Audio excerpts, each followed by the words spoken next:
ओम तत्सत। हरि ओम तत्सत, हरि ओम तत्सत। जी स्वामी जी, अभी आप सबको सुन रहे सुनाई आ हैं? रहा है जी। अच्छा, ठीक है। सबको सुनाई आ रहा है ना? हाथ हैंड्स अप कर दो यस। ऊपर से। हाँ हाँ, देखिए सबको सुनाई आ रहा ये है। दिक्कत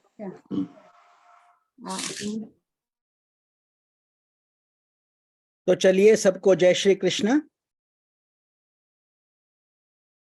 हरि ओम तत्सत। प्रभु की कृपा से हर 2 हफ्ते में एक बार हम मिलते हैं इस सत्संग के सुख का आनंद लेने के लिए।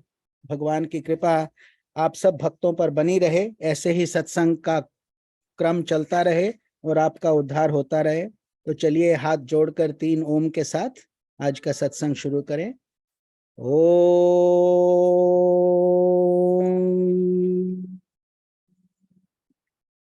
ओम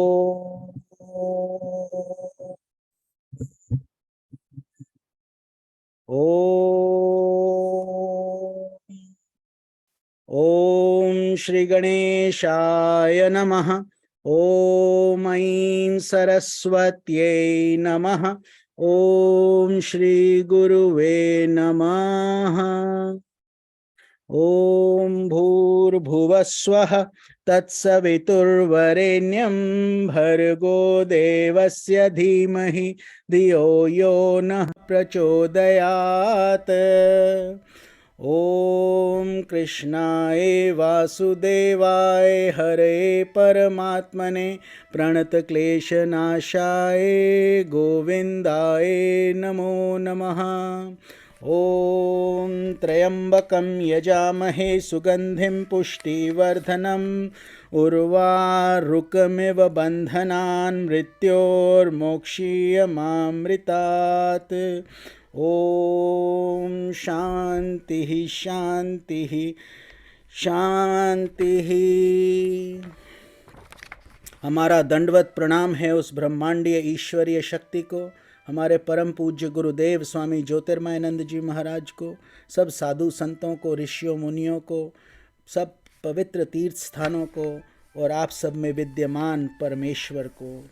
तो चलिए हम अपने गुरु जी का आशीर्वाद लें, उनका मैसेज पढ़ें और उसको अपने जीवन में उतारने का प्रयास करें।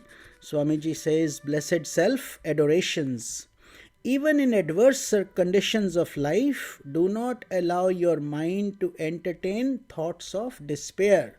तो जब सब मंगल हो तो सब अच्छा लगता ही है, लेकिन जब दुख आता है, कष्ट आता है, उस समय भी हमको धैर्य बनाए रखना है और अपने मन को विचलित नहीं होने देना है। तो हर सत्संग जो आप एक अटेंड करते हैं, ये स्पिरिचुअल धन कमाते हैं। ये एक ऐसा धन है जो आपको दुख के समय में शक्ति देता है। Rather your mind should be vibrant with a sense of joy because there is a divine purpose in your life.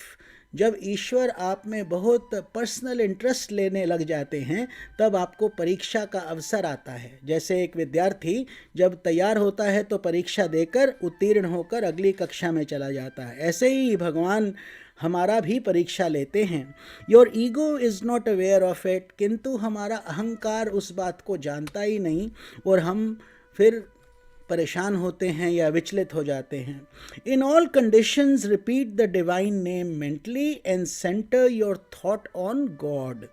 तो सब हालत में, सुख में दुख में मेरे प्रीतम तेरी इच्छा पूर्ण हो, दोनों हालत में भगवान को जब अर्पण कर ही दिया, ये सांस भी भगवान की, शरीर भी भगवान का, तो क्या बचा हमारा।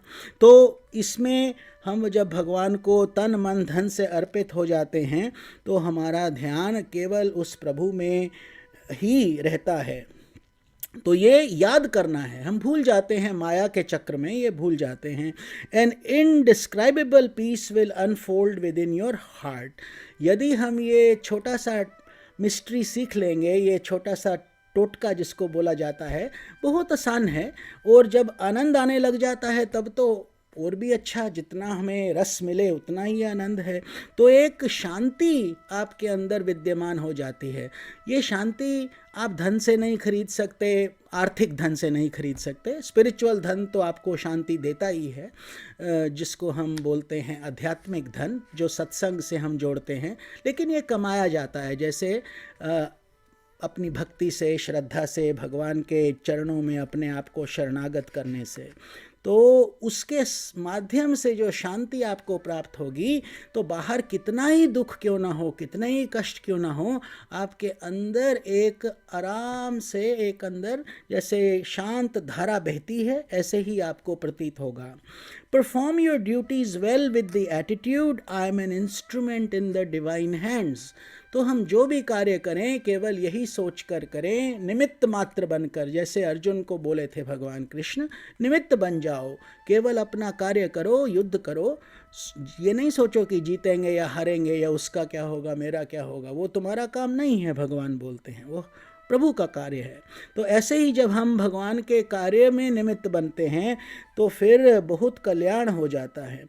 Behold the workings of miraculous workings of divine grace. अब सौंप दिया इस जीवन का सब भार तुम्हारे हाथों में है, जीत तुम्हारे हाथों में और हार तुम्हारे हाथों में। तो दोनों में कंप्लेन नहीं करना, प्रभु को देना है थ्रू योर लाइफ। तो बड़े बड़े काम आप, भगवान आपकी पात्रता देखकर उस हिसाब से हमें कार्य देंगे और हम उन्हीं के इंस्ट्रूमेंट्स बनकर कार्य करेंगे। जैसे भगवान कृष्ण के होठों की बांसुरी इधर यदि बन जाएं तो और क्या चाहिए। May God lead you to the highest goal, liberation. तो भगवान आप सबको मुक्ति प्रदान करें, वो सबसे ऊंचा जो आपका गोल है, जो आपका लक्ष्य है, वो मुक्ति ही होना चाहिए। केवल सांसारिक सुख या स्वर्ग के सुख ही नहीं, क्योंकि उसमें जीवन मृत्यु का अंत नहीं होता है और मुक्ति से हो जाता है। तो इसीलिए सब साधु संत, ऋषि मुनि, शास्त्र हमें इसी लक्ष्य की ओर संकेत करते हैं। विद रिगार्ड्स प्रेम एंड ओम दाइन स्वामी ज्योतिर्मयानंद।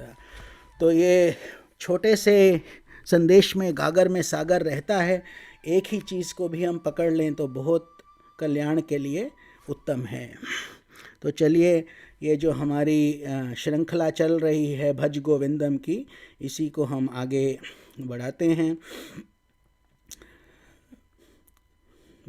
भज गोविंदम भज गोविंदम, गोविंदम भज मूढ़मते, संप्राप्ते सन्निहिते काले, नहीं नहीं रक्षति डुकुन करणे। भज गोविंदम भज गोविंदम, गोविंदम भज मूढ़मते। अंगम गलितं पलितं मुंडम, दशन विहीनं जातं तुंडम, वृद्धो याति गृहीत्वा दंडम, तदपि न मुंचति आशापिंडम। जटिलो मुंडी लुंचित केशः, काषायाम्बर बहुकृत वेशः, पश्यन्नपि च न पश्यति मूढः, उदरनिमित्तं बहुकृत शोकः। भज गोविंदम भज गोविंदम, गोविंदम भज मूढ़मते। तो ये भज गोविंदम की जो श्रृंखला है, ये आदि शंकराचार्य जी ने लिखी है, जहाँ से ये संन्यास प्रथा शुरू हुई थी।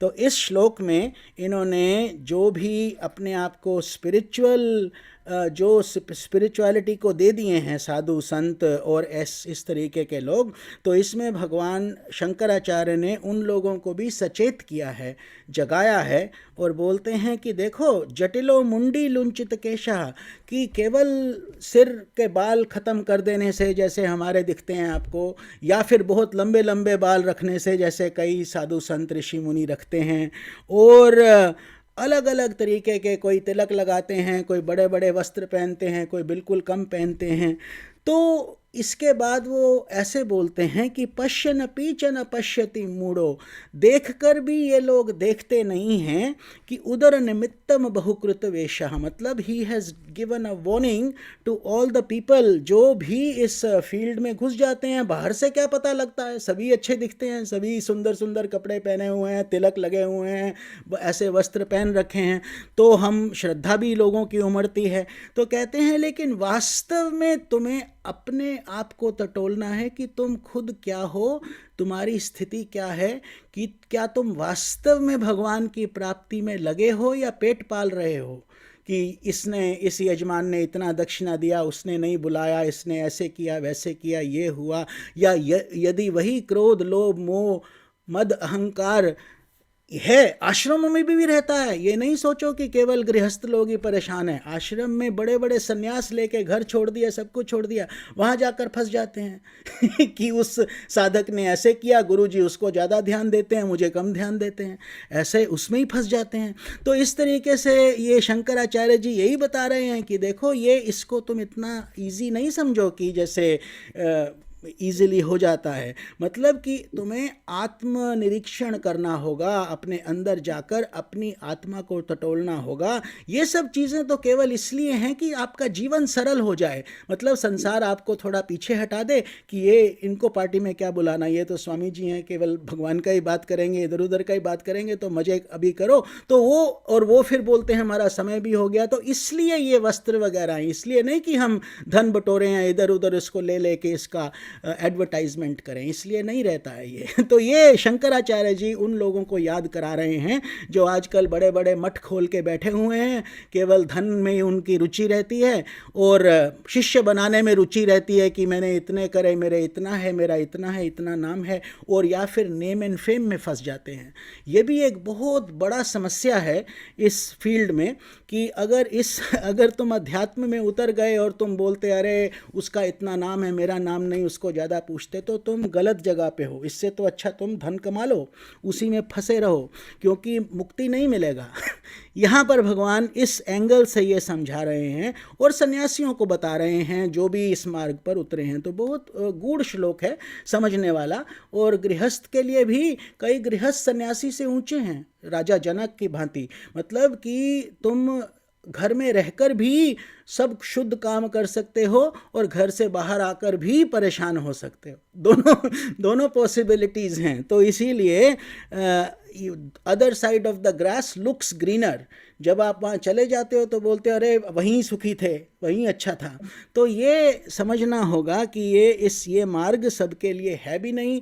दूसरा बात, तभी भगवान कृष्ण भगवत गीता में स्पष्ट बताते हैं कि हजारों में से कोई एक आधा ही इस मार्ग पर चलता है, उनमें से भी उन हजारों में से कोई एक आधा ही मुझ तक पहुंचता है। इसका उद्देश्य हमको डराना नहीं है, ये बताना नहीं है कि ये संभव नहीं है या बहुत कठिन है, कठिन बिल्कुल नहीं है।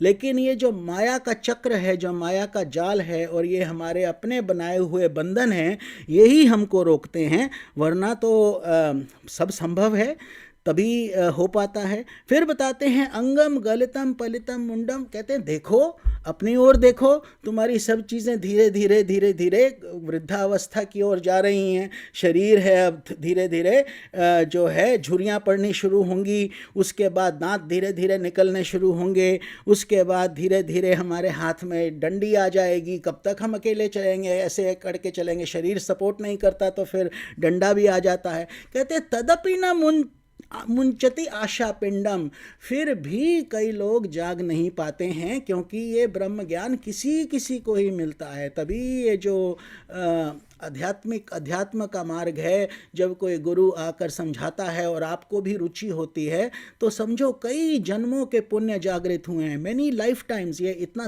आसान नहीं है, वरना हम सब छोड़ के समय निकाल कर सत्संग में हम आते हैं और इसका अपना कल्याण करते हैं। तो ये तो हो गया श्रवण, सुन लिया। उसके बाद दो और स्टेप्स बचते हैं, मनन का, मनन मतलब ध्यान करना, और उसके बाद निधिध्यासन मेडिटेशन। तो ये तीनों ही जब हम करेंगे तभी हम साधक कहलाने लायक हैं। वरना सत्संग हो गया, ठीक है, अच्छा है कि कुछ अनकॉन्शियस में चला जाएगा, फिर कभी जागेगा। लेकिन अगर हम तीव्र उन्नति करना चाहते हैं तो तीनों, श्रवण मनन निधिध्यासन, तीनों ही चाहिए। तो अब हम आगे बढ़ते हैं अपने जो हमारा ये लक्ष्य है जो हम कर रहे हैं श्रीमद् भागवतम। तो ये हमने पूरा ख़त्म किया था। अध्याय हम पृष्ठ नंबर 171 पर हैं कि राजा परीक्षित, पिछली बार हमने क्या बात किया था, धर्म की और जो है गाय गौ माता धरती उनका संवाद हो रहा था। दोनों परेशान थे कि कैसा कलयुग आ रहा है, आ गया है, और राजा परीक्षित ने फिर उसको कलिकाल को भी दंड दिया था। तो वो जब आसन पर बैठकर एक बारी राजा जब शिकार करने गए तो उन्हें हिरण के पीछे दौड़ते दौड़ते अकेले रह गए और बहुत प्यास लगने लग गई आश्रम में। तब कहीं उन्हें कहीं जलाशय नहीं मिला, पानी का स्थान तो था नहीं, उनका महल तो है नहीं, वो तो जंगल में गए हैं। तब वे पास के ही एक ऋषि के आश्रम में घुस गए। वहाँ पर एक आश्रम तो हुआ करते थे, तो एक ऋषि का आश्रम दिखाई दिया। उन्होंने देखा कि वहाँ आँख बंद करके शांत भाव से एक मुनि आसन पर बैठे हुए हैं। तो उस समय वो ध्यान में थे। तो इंद्रियां, प्राण, मन और बुद्धि के निरुद्ध हो जाने से वे संसार से ऊपर उठ गए थे। तो ये सब चीज़ें मजाक नहीं हैं। जब ये साधु संत ऊंची स्थिति के जब ध्यान करते हैं तो उस ध्यान में उन्हें जब समाधि लग जाती है तो वो समय और स्थान का पता नहीं रहता है कि अब है कि नहीं है। हम लोग तो मेडिटेशन लेवल पर ही धक्का खा जाते हैं कि ध्यान नहीं आया, थॉट आ गया, लेकिन उनके साथ ऐसा नहीं होता है क्योंकि उनका तपस्या इतना भारी है कि वो उसमें निष्ठ हो जाते हैं। They are established in that. तो ऐसे ही ये जो हैं ऋषि भी, मुनि, जो संसार से ऊपर उठी हुई अवस्था में, समाधि की अवस्था में वे थे। जागृत, स्वप्न, सुषुप्ति तीनों अवस्थाओं से रहित निर्विकार ब्रह्म स्वरूप तुरीय पद की अवस्था में थे। तो क्या समस्या रहती है? संसारी लोग या तो जागृत अवस्था में रहते हैं, वेकिंग स्टेट, या फिर ड्रीम स्टेट में चले जाते हैं। जब सोते हैं तो सपना आ जाता है, या फिर गूढ़ निद्रा में चले जाते हैं। गूढ़ निद्रा, डीप स्लीप स्टेट, उसमें सबसे ज़्यादा शांति मिलती है, सबसे ज़्यादा सुख मिलता है, क्योंकि फिर सपना भी नहीं है, मतलब कि मन एकदम शांत हो जाता है। तो इन तीनों स्थिति के परे एक स्थिति है, उसको बोला जाता है तुरिया, meaning outside the three states where you transcend, जिसको आजकल इंग्लिश में बोलते हैं transcendental meditation. Meditation by definition is supposed to be transcendental only, और कुछ नहीं है, लेकिन वो हम क्योंकि कर नहीं पाते, तो जब कोई उसको समय और स्थान को पार करके वहाँ तक पहुँच जाता है तो वो बोलते हैं तुरीय अवस्था। ये चौथी स्टेट है। ओम का जो सिंबल लिखा जाता है, ओम, उसके ऊपर जो अर्ध बिंदु और चंद्रमा का डॉट लगा रहता है, वो तुरिया अवस्था है। तो waking, dream and deep sleep, Om के 3 अंग हो जाते हैं। इस तरीके से वो उस पद में थे उस समय। और ये राजा था वहाँ का, उनकी प्रजा पूरी उसके अंतर्गत ये आते थे ऋषि मुनि भी। तो उनका शरीर बिखरी हुई जटाओं और कृष्ण मृग चर्म से ढका हुआ था। राजा परीक्षित ने ऐसी ही अवस्था में उनसे जल मांगा क्योंकि प्यास से उनका गला सूखा जा रहा था। तो जब वो आए तो अब राजा का तो कितना नखरा होता है, 100 नौकर आगे पीछे ध्यान करने वाले, हर चीज़ उनका ये नहीं अच्छा एकदम परफेक्शन से लेके आओ। वहाँ पर वो बेचारे अब इस छोटे से आश्रम में जब घुसे तो देखा कि कोई स्वागत तो दूर, कोई है ही नहीं वहाँ पर, और ये ऋषि जी भी समाधि में बैठे हैं। तो उनका गला सूख रहा था, परेशान थे। तो वहाँ किसी ने आसन भी नहीं दिया, राजा को बोला भी नहीं कि अंदर आओ बैठो। तो वो उस बात से भी शायद थोड़ा अपमानित अपने आप को महसूस कर रहे थे। तो वो मानकर क्रोध के वश में वो बेचारे आ गए। 1-2 बार उन्होंने उसको उठाया, नाम लिया उनका, जो भी ऋषि की प्यास लगी है, वो उस दूसरी स्थिति में थे, वो बेचारे कहाँ सुनते। तो वो जब भूख प्यास से छटपटा रहे थे, इसीलिए एकाएक उन्हें ब्राह्मण के प्रति ईर्ष्या और क्रोध आ गया। अब सोचो हमको कितना क्रोध, छोटी छोटी बात पे क्रोध आ जाता है। यहाँ पर तो वो बेचारा इतना बड़ा राजा और इतना दुखी और परेशान, तो उसको भी छटपटाते हुए कि ये संत हमारी बात नहीं सुन रहे हैं मुनि, तो उन्हें क्रोध आ गया। उनके जीवन में इस प्रकार का यह पहला ही अवसर था। कभी ऐसा नहीं हुआ कि वो बेचारे अकेले रह गए हों और सब उनकी सेना पीछे रह गई हो और जल भी नहीं हो। तो फर्स्ट टाइम एक्सपीरियंस। तो वहाँ से लौटते समय उन्होंने क्रोधवश धनुष की नोक से मरा हुआ एक सांप अपने तीर से उठाया और उसके बाद उसके सन्यासी के ऋषि के गले में डाल दिया और अपनी राजधानी में चले गए, क्योंकि वहाँ उनका सत्कार नहीं हुआ, किसी ने जल नहीं पूछा, उनको प्यासा ही लौटना पड़ा।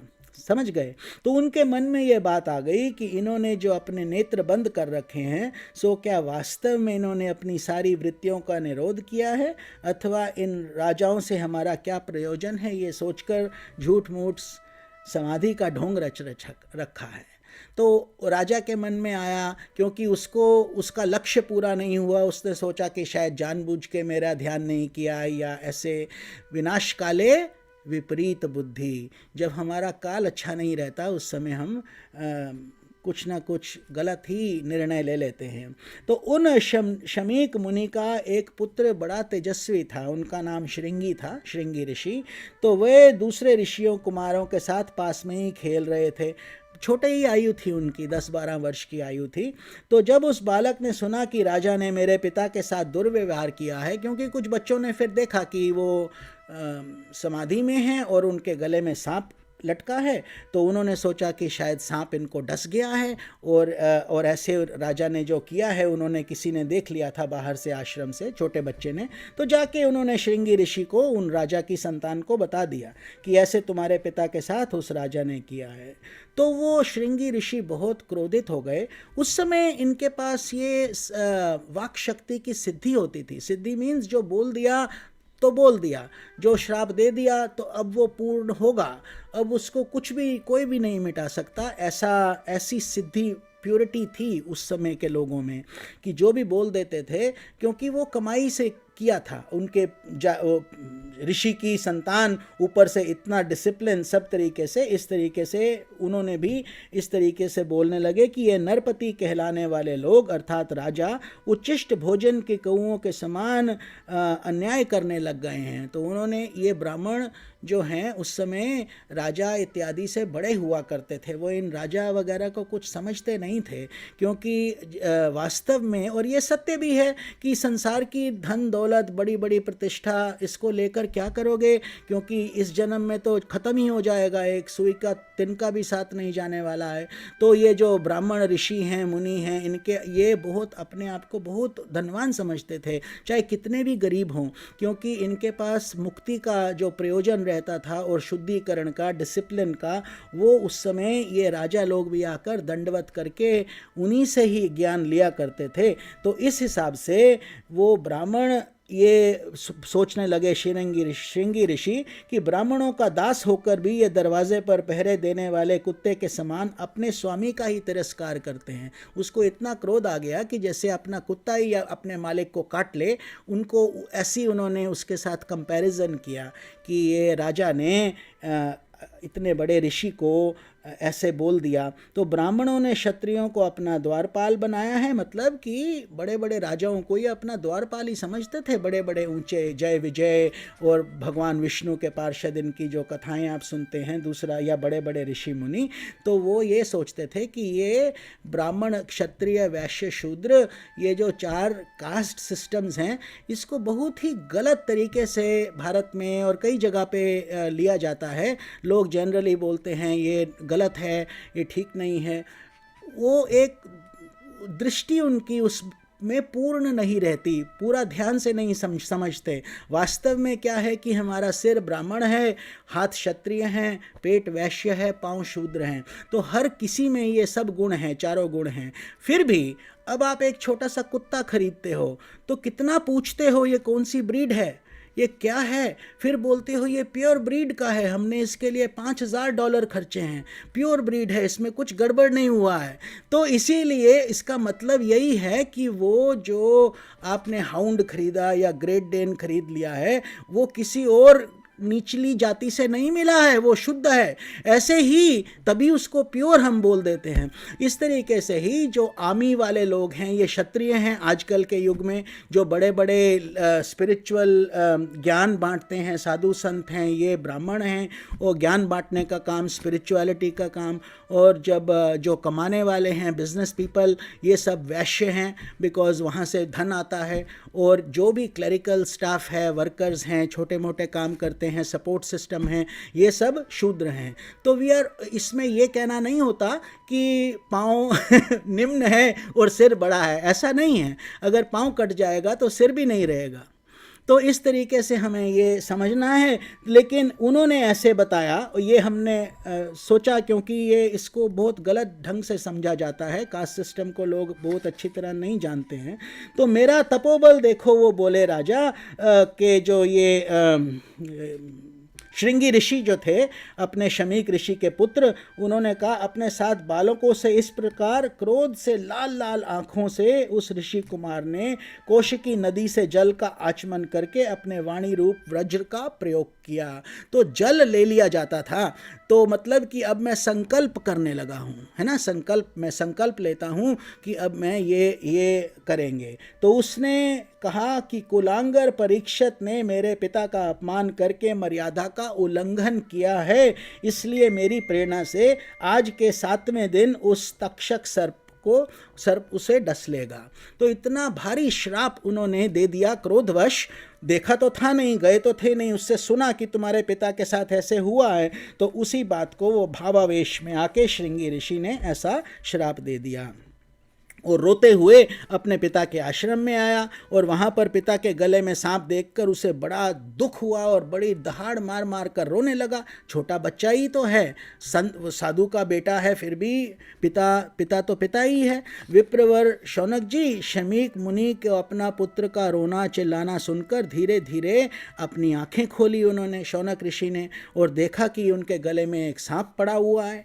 वो नीचे उतर आए, अब तुरिया में नहीं रहे, मतलब 4th स्टेट से नीचे उतर के वेकिंग स्टेट में आ गए।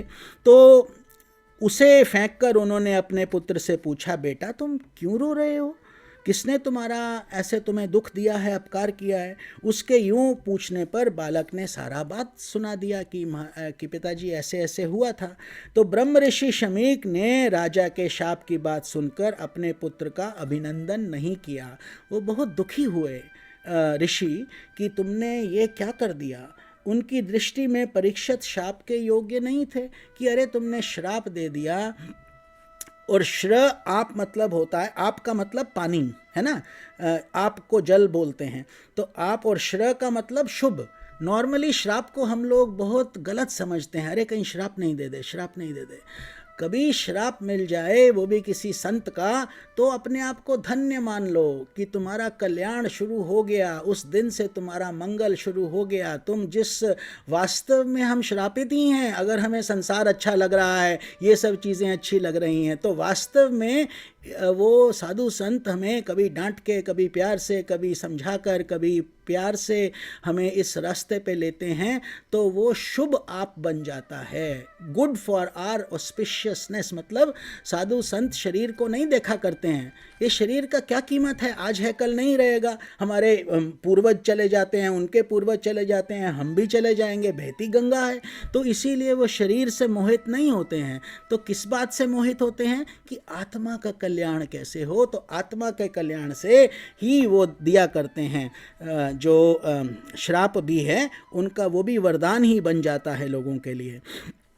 तो उनके इस प्रकार, लेकिन राजा इनको, ऋषि को, शमीक ऋषि जी को बहुत दुख भी हुआ। उन्होंने कहा, अरे मूर्ख बालक, तूने बड़ा पाप किया है। देखो, जब बुद्धि परिपक्व ना हो उस समय यदि हम उस चीज़ को इस्तेमाल करें तो वो लाभ देने के बजाय हानि कर देती है। जैसे अगर हमें पूरा ज्ञान नहीं हुआ और हम अपने आप को बहुत बड़ा ज्ञानी समझने लगें, तो उससे हमारा कल्याण नहीं होगा, नुकसान होगा, और जो और लोग भी इनके चक्कर में आएंगे उनका भी नुकसान होगा। यही तो वो बता रहे थे अभी पीछे, जो कलयुग की बात हो रही थी। तो तूने बड़ा पाप कर दिया है, क्योंकि वो मैच्योरिटी अभी नहीं प्राप्त किया। इसीलिए तो हम बोलते हैं 21 साल के बच्चे को लाइसेंस दो। अब तो 6 साल के बच्चे का अपने अब के वर्जीनिया में ही हुआ है, गन लेके चला गया था अपने स्कूल में, अब माताजी भी चक्कर में आ गई हैं तो ये सब तो कलयुग के लक्षण नहीं है तो क्या हैं? तो तूने बड़ा पाप किया है, खेद है कि उनकी थोड़ी सी गलती के लिए तूने इतना बड़ा दंड दे दिया। अरे वो चलो उनसे गलती हो गई, लेकिन अब तुमने क्या बोल दिया कि 7 दिन में मृत्यु होगी, 7 दिन में सर्प डसेगा। वास्तविकता क्या है कि ये जब ऋषि मुनि ऐसी कथाएं लिखते हैं, भागवतम लिखते हैं और 7 दिन में उनकी मृत्यु होनी है, ये वास्तव में आप और हम परीक्षित हैं। हम सभी के पास 7 ही दिन हैं, गिन लो, Monday, Tuesday, Wednesday, Thursday, Friday, Saturday, Sunday, 7 ही दिन हैं। इन 7 दिनों में से एक दिन तो हमने जाना है, निश्चित है, इससे बाहर तो नहीं चले जाएंगे। We have to be within that time frame. So who knows which week and what week, कौन सा समय और कौन सी परिस्थिति आएगी, लेकिन आएगी ये निश्चित है, होगा ये भी निश्चित है।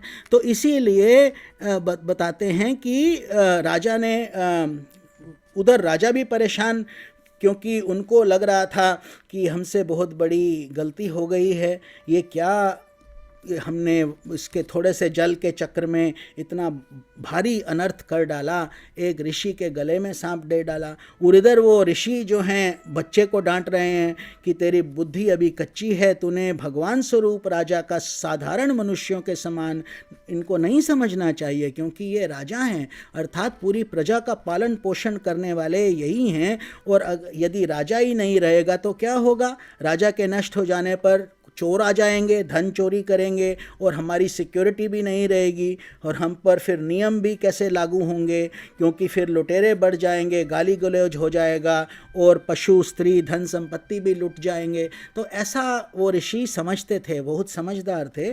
तो उस समय उन्होंने कहा कि ये जो है हमने बहुत भारी गलती किया है, हमें राजा के पास जाकर क्षमा मांगनी चाहिए। वही राज ऋषि भूख प्यास से व्याकुल होकर हमारे आश्रम पे आए थे, वे शाप के योग्य कदापि नहीं थे। ऐसा राजा के बारे में शमीक ऋषि सोच रहे थे। वास्तव में कोई भी अगर वास्तविक संत है तो वो क्रोधित नहीं होते हैं, उनके अंदर करुणा रहती है। और इस नासमझ बालक ने हमारे निष्पाप राजा का अपराध किया है, सर्वात्मा भगवान कृपा करके इन्हें क्षमा करे। तो अपने बेटे के लिए भी दुखी हो गए, लेकिन बोले कि भगवान की कृपा इन पर रहे कि इतना बड़ा गलती इनसे हो गया है, क्योंकि उसका अब कोई उपाय नहीं है। उपाय क्या नहीं है? इसीलिए कोई उपाय नहीं है कि 7 ही दिन है, 7 दिन में सभी को जाना है। तो भगवान के भक्तों को भी बदला लेने की शक्ति होती है, परंतु वे दूसरों के द्वारा किए हुए अपमान, धोखेबाजी, गाली गलौज, आपेक्ष और मारपीट का कोई बदला नहीं लेते वो, क्योंकि स्पिरिचुअल धन ये बहुत प्रीति से और मेहनत से कमाया जाता है, इसको बांटा जाता है, और सब में अपना ही तो शक्ति है, अपना भगवान का ही स्वरूप सब में है।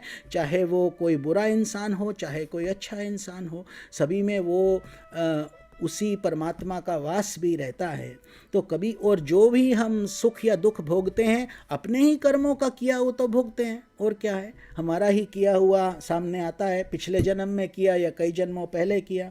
महामुनि शमीक को पुत्र के अपराध पर बड़ा पश्चाताप हुआ, बहुत दुखी हो गए। राजा परीक्षित ने जो उनका अपमान किया था उस पर तो उन्होंने ध्यान ही नहीं दिया, क्योंकि ये स्वरूप ही ऐसा रहता है, महात्माओं का स्वभाव ही ऐसा होता है कि जगत में जब दूसरे लोग उन्हें सुख दुख आदि द्वंद्वों में डाल देते हैं तो भी वह प्रायः हर्षित या व्यथित नहीं होते, क्योंकि आत्मा का स्वरूप तो गुणों से सर्वथा परे है।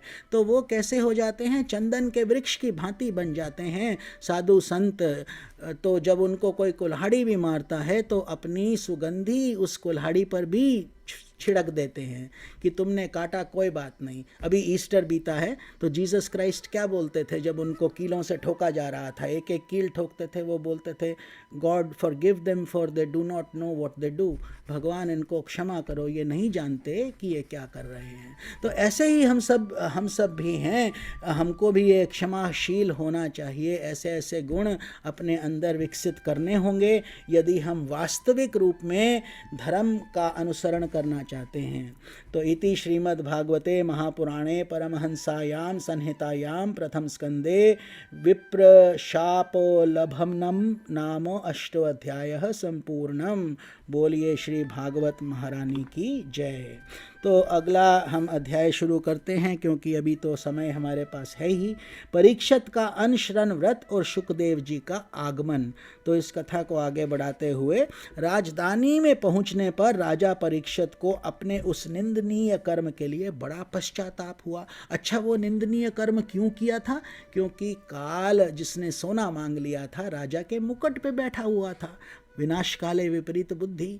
तो सोने के अंदर जैसे ही राजा ने मुकुट उतारा तब उनको समझ आ गया कि अरे क्या हुआ, क्योंकि तब वो अपनी स्थिति में आ गए, अपनी बुद्धि में आ गए। उस समय वो बुद्धि उनकी अपनी नहीं थी। जैसे जब हम बहुत अल्कोहल पी लेते हैं तो अपना होश नहीं रहता। जो कोई बहुत शर्माता है वो ज़ोर ज़ोर से बोलने लगता है, हंसने लगता है, बात करने लगता है, लेकिन उसका वास्तविक स्वरूप वो नहीं है।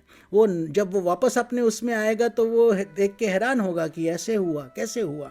तो इसीलिए ये जो राजा को भी अपने वास्तविक स्वरूप में आने पर बहुत लज्जा प्रतीत हुई और वो बहुत दुखी हुए। वे अत्यंत उदास हो गए और सोचने लगे, मैंने निरपराध एवं अपना तेज छिपाए हुए ब्राह्मण के साथ अनार्य पुरुषों के समान बड़ा नीच व्यवहार किया है। कौन थे ये? अर्जुन इनके दादाजी थे और इनके पिता कौन थे? अभिमन्यु, जो 16 वर्ष की आयु से भी कम थे, 15 वर्ष कुछ के थे जब महाभारत युद्ध में उनकी वीरगति हुई थी। इस तरीके से बोले ये बड़े खेद की। और कृष्ण की बातें सुनते सुनते ही ये परीक्षित जी भी बड़े हुए थे और बहुत ही धर्मात्मा व्यक्ति थे, बहुत अच्छे इंसान थे। तो ये बड़े खेद की बात है, अपने आप को ही ये दुखी महसूस कर रहे थे। और हम हमारे साथ भी कभी कभी ऐसे हो जाता है कि कितने ही अच्छे हों, कभी कभी हमसे कुछ कड़वे कटु शब्द निकल जाते हैं, किसी के प्रति हम कुछ बोल देते हैं, फिर खुद को भी ग्लानि होती है कि अरे ऐसे क्यों हो गया।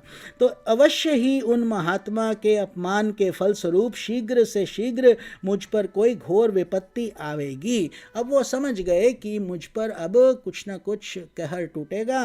और कितना सुंदर आगे बोलेंगे कि मैं भी ऐसा ही चाहता हूँ, क्योंकि उससे मेरे पाप का प्रायश्चित हो जाएगा और फिर कभी मैं ऐसा काम करने का दुस्साहस नहीं करूँगा। तो बजाय इसके कि वो घबराएं या अवॉइड करें या उस बात को एक्नॉलेज नहीं करें, उन्होंने उसी समय अपनी स्वीकृति भरी कि हाँ, मैं ही राजा हूँ, मुझसे ही गलती हुआ है और मैं दंड भोगने को भी तैयार हूँ।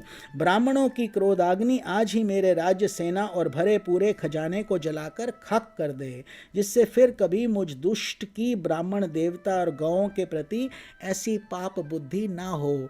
क्यों वो इतना कड़ा दंड अपने आप को क्यों देने को तैयार हो गए? क्योंकि उनको ध्यान आया ना कि भगवान कृष्ण तो गौओं का कितना ध्यान करते थे, मेरे पिताजी कितना उसका न्याय के लिए अपना जान दे दी जब वो उनकी माता गर्भवती थी, ये गर्भ में थे उस समय परीक्षित जी, बाद में पैदा हुए, मृत्यु यही एक बचे थे। और इनको भी किसने बचाया था? भगवान कृष्ण ने। अश्वत्थामा ने तो वो छोड़ दिया था अपना ब्रह्मास्त्र इनके ऊपर।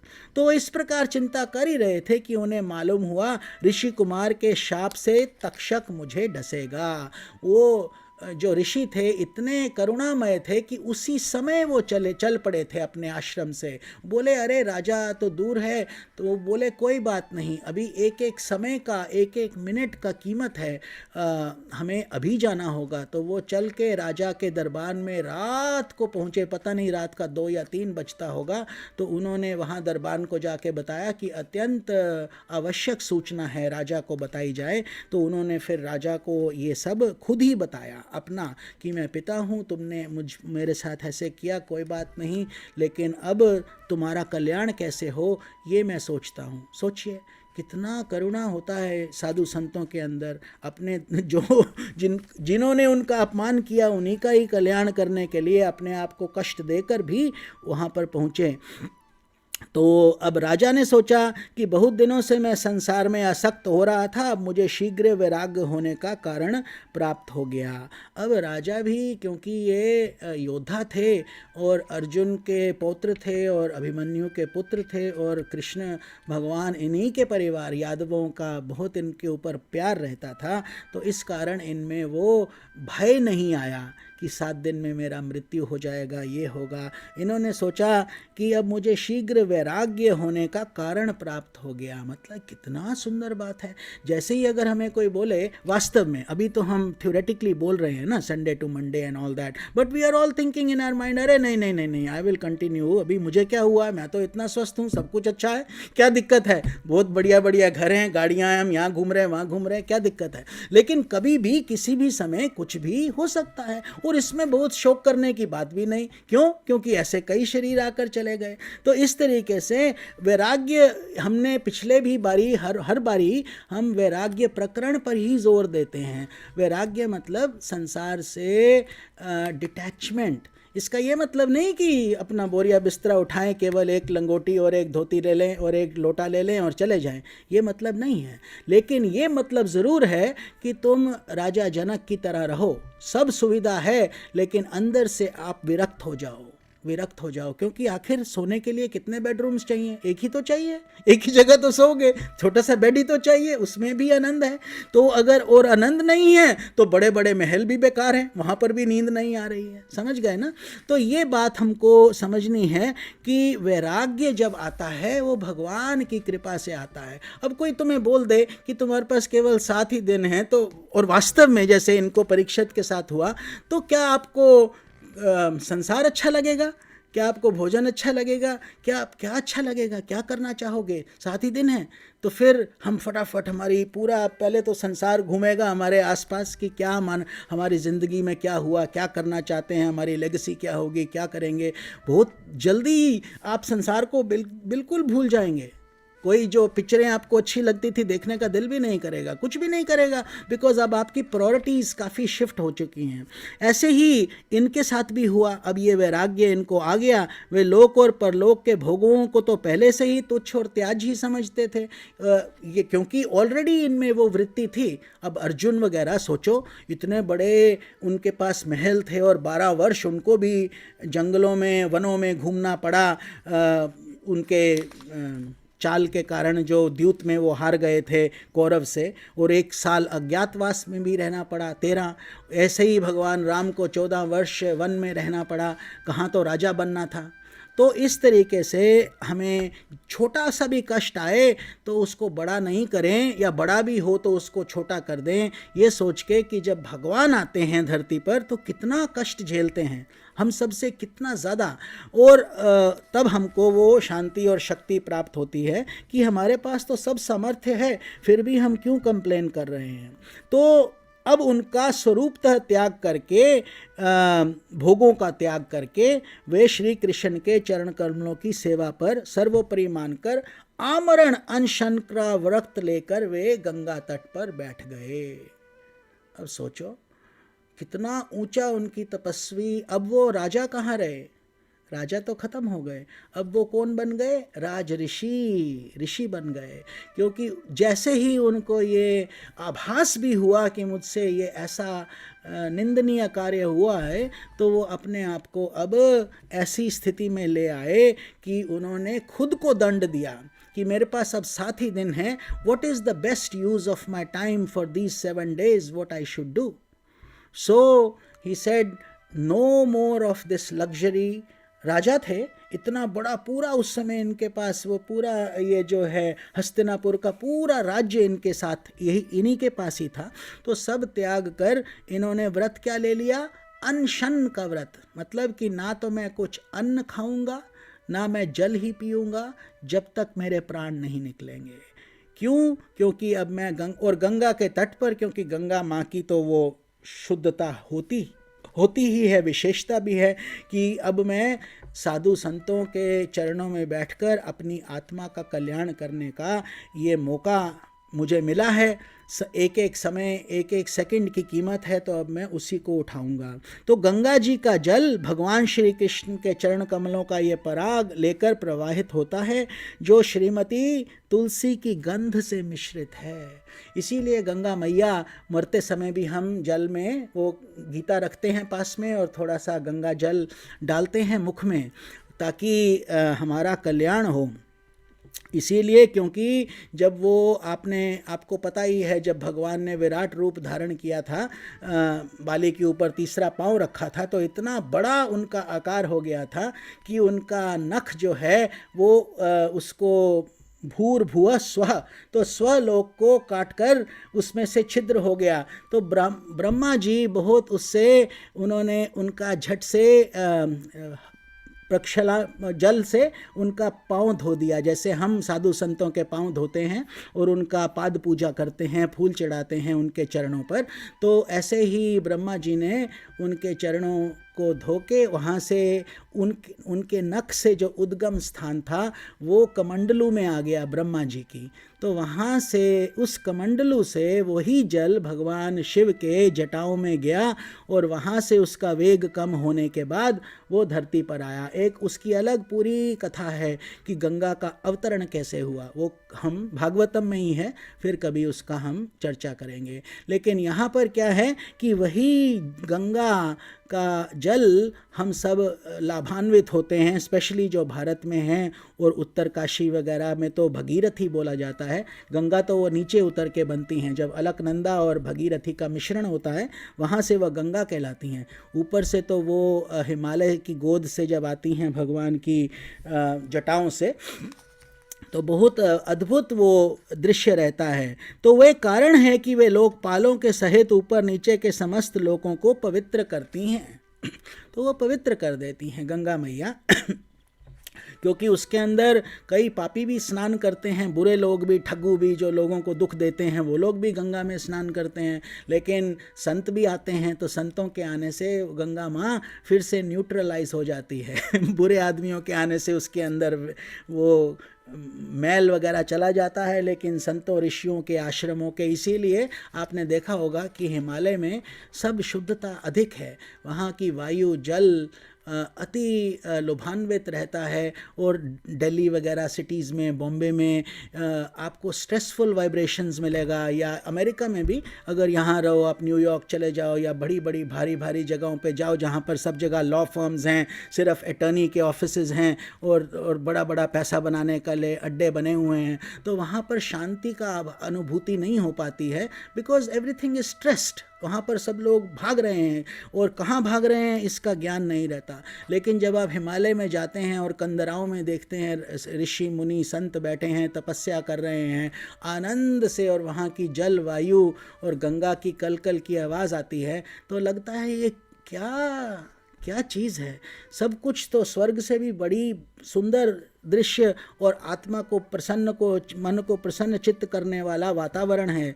तो ये क्यों होता है? क्योंकि वहाँ पर तप है, तप किया हुआ है साधु संतों ने, आश्रम ही आश्रम है। ऋषिकेश जाओ तो आपको डिफरेंस पता चल जाता है। 5 ही घंटे का ड्राइव करके आप जाते हो तो आपको समझ आ जाता है कि कितना शांति और कितना बढ़िया। और ऊपर चलते चले जाएंगे, उत्तर काशी या गंगोत्री जाएंगे तो बहुत ही आपको उसमें ये मिलता है। तो ऐसे ही इनके अंदर भी वैराग्य की भावना आ गई, और इन्होंने बोला कि हम ना तो जल लेंगे ना अन्न लेंगे, और ऊपर नीचे हम गंगा का सेवन हमारे पास बहती रहेगी। इस प्रकार गंगा जी के तट पर आमरण अनशन का निश्चय करके इन्होंने समस्त आसक्तियों का परित्याग कर दिया, और वे मुनियों का व्रत स्वीकार करके अनन्य भाव से श्री कृष्ण के चरण कमलों का ध्यान करने लगे। अभी भी वो जगह है, वहाँ पर तो हम जाते ही हैं जब हम भारत जाते हैं। उस जगह का नाम है शुक्रताल, क्योंकि शुकदेव जी ने ये ज्ञान परीक्षित जी को दिया था, और वो वट वृक्ष जिसके नीचे बैठ के परीक्षित जी ने ये ज्ञान लिया था वो आज भी उपस्थित है। वहाँ से हम एक पत्ता लेकर आए थे अपने लिए, हमारी भागवतम में भी है वो। तो जब हम भागवतम करते हैं ऑस्ट्रेलिया में इधर उधर, तो वो सब लोग उनका दर्शन करते हैं, उससे लाभान्वित होते हैं। तो अभी भी वहाँ पर उस समय गंगा वहीं होती थी, लेकिन अभी तो बहुत साल हो गए उस बात को, तो अब गंगा पीछे चली गई है और वहाँ से अबाउट 30-40 माइल्स और दूर हो चुकी है। तो लेकिन वो स्थान अभी भी है जहाँ पर भागवतम चलता ही रहता है निरंतर। उस समय त्रिलोकी को पवित्र करने वाले बड़े बड़े महानुभाव ऋषि मुनि अपने शिष्यों के साथ वहाँ पधारे। सबको पता चल गया कि अरे राजा, ये हमारे परीक्षित महाराज यहाँ पर अन्न शन्न का व्रत लेकर अब बैठेंगे और यहाँ सत्संग होगा। तो सत्संग की महिमा हम किसी में उस इतनी क्षमता नहीं है कि सत्संग की महिमा का वर्णन कर सके, है ना। तो यहाँ तक कि भोलेनाथ भी सत्संग में ही, है ना, संत समागम हरि कथा, तुलसी दुर्लभ होए, सुत दारा और लक्ष्मी तो पापी के भी होए।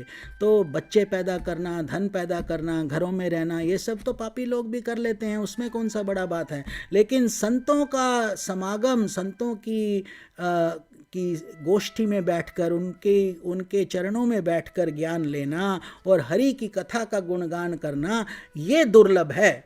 दुर्लभ इसलिए है कि कभी कभी हम ही समय नहीं निकाल पाते हैं और कभी कभी हालात ही हमको मजबूर कर देते हैं। कर्म, कभी अगर पैसा नहीं है तो कमाई के पीछे भागते रहेंगे, रोटी के पीछे भागते रहेंगे, और अगर वृत्ति नहीं है तो पार्टियों के पीछे भागते रहेंगे, इधर उधर भागते रहेंगे, लग्जरीज के पीछे भागते, सत्संग दोनों हाथ में छूट जाएगा। तो इसीलिए जब बहुत संतों की और गुरुओं की और आपकी अपनी मेहनत भी, अब ये जो धन आप बटोर रहे हैं, हर बार जब सत्संग होता है आपका धन एकत्रित होता है, तो ये धन जिसको हम स्पिरिचुअल वेल्थ बोलते हैं, ये आपकी उन्नति में सहायक होता है और सबसे बड़ी बात, मरने के बाद भी साथ में जाता है। कितना सुंदर बात है। और कौन सा धन आप साथ लेके जाएंगे, सोचिए।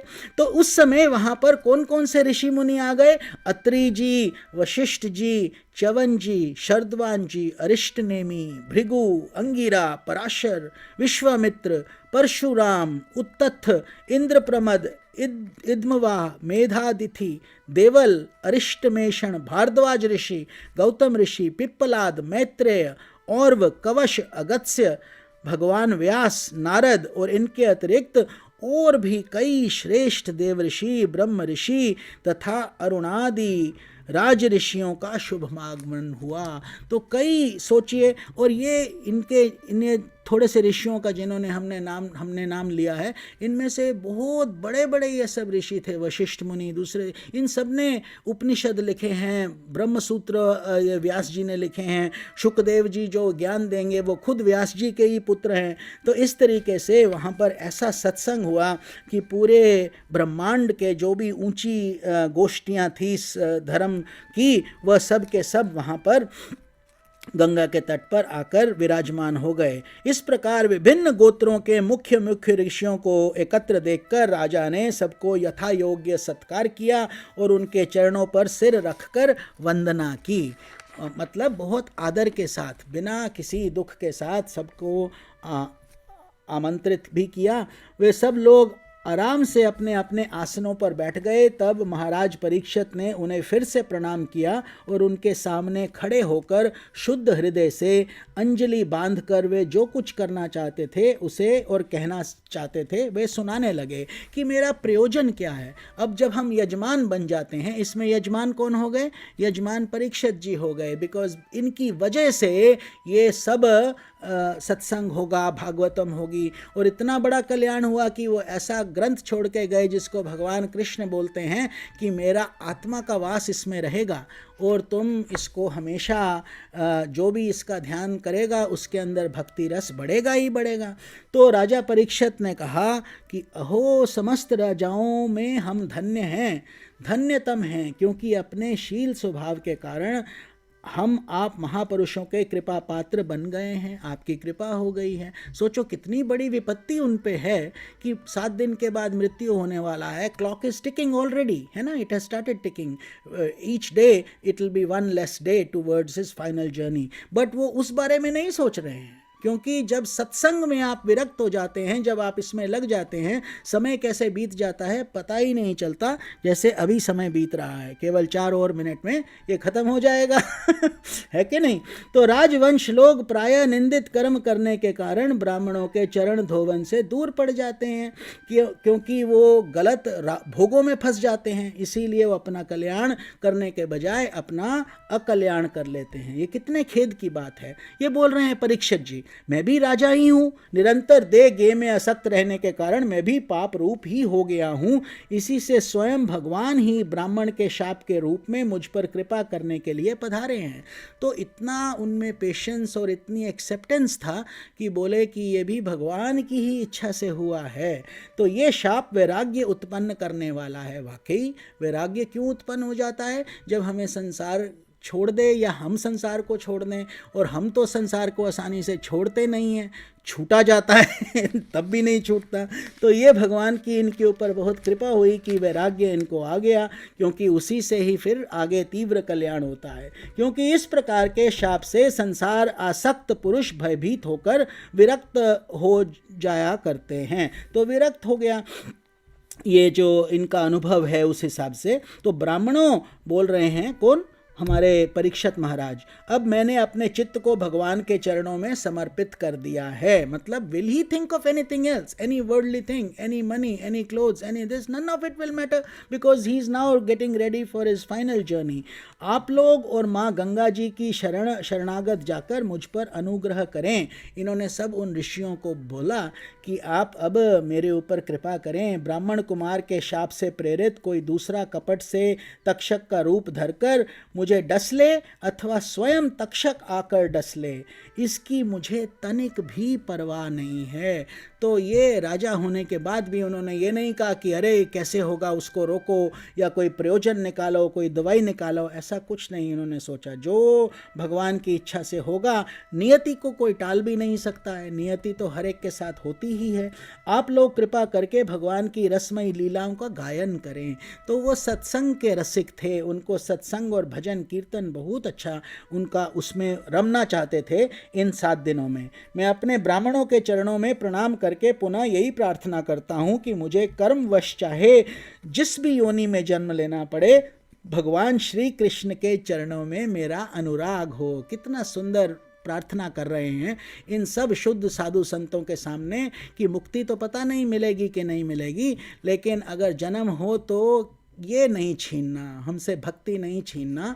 और यही कृपा आप पर भी भगवान ने की है, तभी तो आप ये सत्संग और ये आनंद ले रहे हैं और भागवतम की कथा सुन रहे हैं, और आपके अंदर भी ये प्रेम का रस अब जो बह रहा है, शुरू हो गया है, अनुराग हो गया है। तो उनके चरणाश्रित महात्माओं से विशेष प्रीति हो और जगत के समस्त प्राणियों के प्रति मेरी एक सी मैत्री रहे, अर्थात हम इससे विरक्त हो जाएं। आप ऐसा आशीर्वाद दीजिए। राजा परीक्षित परम धीर थे, मतलब पेशेंट थे। वे ऐसा दृढ़ निश्चय करके गंगा जी के दक्षिण तट पर पूर्वाग्र कुश के आसन पर उत्तर मुख होकर बैठ गए। तो यजमान को हमेशा नॉर्थ फेसिंग होना चाहिए, उत्तर के मुख पर। और जो यात्विक होते हैं, ऋषि मुनि होते हैं, संत होते हैं या पंडित जी होते हैं, वो जनरली ईस्ट को मुख करके बैठते हैं। तो ईस्ट और नॉर्थ दोनों ही दिशाएं बहुत पवित्र मानी जाती हैं। ईस्ट क्योंकि सूर्य उदय होता है और नॉर्थ क्योंकि ऊर्ध्व गति होती है, ऊपर जाते हैं। राजकाज का भार तो उन्होंने पहले से ही अपने पुत्र जन्मजय को सौंप दिया था। उसी समय उन्होंने अपने, जब उनको पता था कि मेरा साथ ये स्थिति होगी, तो उन्होंने जन्मजय को सौंप कर वो वहाँ से चले गए। पृथ्वी के एक छत्र सम्राट परीक्षित अब जब इस प्रकार आमरण अनशन निश्चय करके बैठ गए, तब आकाश में स्थित देवता लोग बड़े आनंद से उनकी प्रशंसा करते हुए वहाँ पृथ्वी पर पुष्पों की वर्षा करने लगे तथा उनके नगाड़े बार बार बजने लगे। क्योंकि इतना अद्भुत दृश्य था कि देवता भी अपने आप को रोक ना सके, क्योंकि कौन ऐसा कर पाता है। वो भी एक वैभवशाली राजा जिसके पास हर पॉसिबल सुविधा उपलब्ध है। वो ये भी सोच सकता था कि मैं ज़्यादा से ज़्यादा एंजॉय कर लूँ, ज़्यादा से ज़्यादा भोग लूँ, पता नहीं 7 दिन बाद तो मरना है। जिनकी बुद्धि उचित नहीं रहती वो ऐसी ही बातें सोचते हैं। लेकिन क्योंकि ये राजा एक अच्छे संस्कार के राजा थे और इनके पिता और दादा बहुत पवित्र थे, इनके अंदर भी पवित्रता थी, तो इस बात को वो समझकर इन्होंने बहुत धीर तरीके से इसको संभाला, इस स्थिति को। तो सभी उपस्थित महर्षियों ने परीक्षित के निश्चय की प्रशंसा की और साधु साधु कहकर उनका अनुमोदन किया कि कितना बड़ा त्याग किया है। इसीलिए वो अब राजा नहीं रहे, क्या बन गए? राज ऋषि। राजा और ऋषि को राज ऋषि बोला जाता है। जो ब्राह्मण हो और वो ऋषि बन जाएं वो ब्रह्म ऋषि होते हैं। और जो वैश्य हों और वो ऋषि बन जाएं, वो महर्षि होते हैं। तो अब आपको ये पता होना चाहिए, जब आप लोगों का टाइटल्स देखो, ब्रह्म ऋषि हैं या राज ऋषि हैं या महर्षि हैं। आजकल तो ये टाइटल्स भी यूज़ होने बंद ही हो गए हैं। सब कोई युग पुरुष या श्री श्री या श्री दिस दैट ऐसे ही बोलने लग गए हैं, क्योंकि अब ये वो प्रथा जो थी, डाइल्यूशन काफ़ी आ गया है, और रियल नॉलेज बहुत कम जगह से आपको शुद्ध ज्ञान प्राप्त होता है, एडल्ट्रेटेड नॉलेज बहुत मिलती है। तो अज्ञान हमें और भ्रमित कर देता है, ये बात है। तो ऋषि लोग तो स्वभाव से ही लोगों पर अनुग्रह की वर्षा करते रहते हैं। यही नहीं, उनकी सारी शक्ति लोक पर कृपा करने के लिए ही होती है। उन लोगों ने भगवान श्री कृष्ण के गुणों से प्रभावित परीक्षित के प्रति उन्होंने बहुत सुंदर सुंदर फिर वचन कहे। फिर वो सब बोले कि राज शिरोमणे, भगवान श्री कृष्ण के सेवन और अनुयायी आप पांडु वंशों के लिए ये कोई आश्चर्य की बात नहीं है। अर्थात राजा की भूरी भूरी प्रशंसा सबने की, और हम सब तब तक यहीं रहेंगे जब तक ये भगवान के परम भक्त परीक्षित अपने नश्वर शरीर को छोड़कर माया दोष एवं शोक से रहित भगवत धाम नहीं चले जाते। सोचो कितना बड़ा सब ऋषियों का एक मत हो गया कि जब तक ये हम मतलब उन सब का ब्लेसिंग्स भी परीक्षित जी को मिला कि जब तक आप अपना शरीर नहीं त्यागेंगे, हम भी यहाँ से छोड़ के नहीं जाएंगे। और स्वेच्छा से, कोई किसी संत को खरीदा नहीं जा सकता है, पैसे नहीं दिए जा सकते हैं, धन नहीं दिया जा सकता है कि तुम यहाँ बैठो, ऐसा नहीं होता। वो अपनी इच्छा से, स्वेच्छा से काम करते हैं। और यहाँ पर सब अपनी ही स्वेच्छा से वहाँ पर आए और वहाँ पर बैठे, और उन्होंने उनको ये ब्लेसिंग दिया क्योंकि उनके पास वो पात्रता बन चुकी थी। He was deserving of it, है ना। उनके पास वो अब क्वालिफिकेशन आ गया था, राज ऋषि बन गए थे। तो अब इसकी कथा को हम आगे विवेचन करेंगे। हमारा समय समाप्त हो चुका है। तो आगे क्या होगा ये हम दो हफ्ते के बाद तो शायद हम नहीं कर पाएंगे। कल्पना जी को हम बताएंगे, क्योंकि हमारा अभी जी ट्रिप आ रहा है स्वामी जी, अपने वहां गुरुजी के मिलेंगे ना चरणों में जाने ट्यूसडे के को तो लिए। और मियामी में। उसके बाद जी मेरे ख्याल मई में हम शुरू करेंगे। तो अभी आपको हम बता देंगे जब वो निश्चित होगा। तो तब तक जय श्री कृष्णा। जय अभी श्री अगर कुछ प्रश्न हो तो आप अनम्यूट कर लीजिए और हम पूछ सकते हैं जो भी क्वेश्चंस हैं आप लोगों को। हरि ओम तत्सत। स्वामी जी, नेक्स्ट टर्न पर तो आप मियामी में होंगे तो शायद नहीं हो पाएगा सेशन हम लोगों का। हरि ओम। स्वामी जी, मेरी आवाज नहीं पहुंच रही है? कल्पना जी, हम आपको सुन नहीं पा रहे हैं, एक मिनट। हरि ओम कल्पना जी। हाँ, जी जी, अब आ रही है आवाज? हाँ, अब आ रही है। हमने ये अपना हाँ, स्पीकर निकाल दिया, पहले नहीं आ रहे, अच्छा। अब आ रहे। मैं पूछ रही थी कि नेक्स्ट वाले टर्न पर तो हम लोग मियामी में होंगे, तो आप सेशन नहीं कर पाएंगे ना ये वाला हमारा भागवत का? हाँ, शायद ये वाला नहीं हो पाएगा, या जी, हाँ, क्योंकि फिर ऐसी रिलायबिलिटी शायद नहीं रहे, पता नहीं हम रहे। लोग भी शाम तक ही लौटेंगे तो मे बी हम टाइम तो लेट हो जाए, फ्लाइट वगैरह हमारी उसी हाँ, दिन हमें लौटना है। तो उसी दिन आपने लौटना भी है। जी तो जी जी तो ठीक है। हम उसके बाद अगला सेशन, एक मिनट आप दीजिए, जी हम लेते हैं।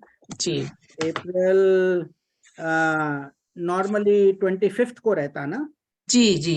तो हम फिर अब 9 को करेंगे, ठीक है।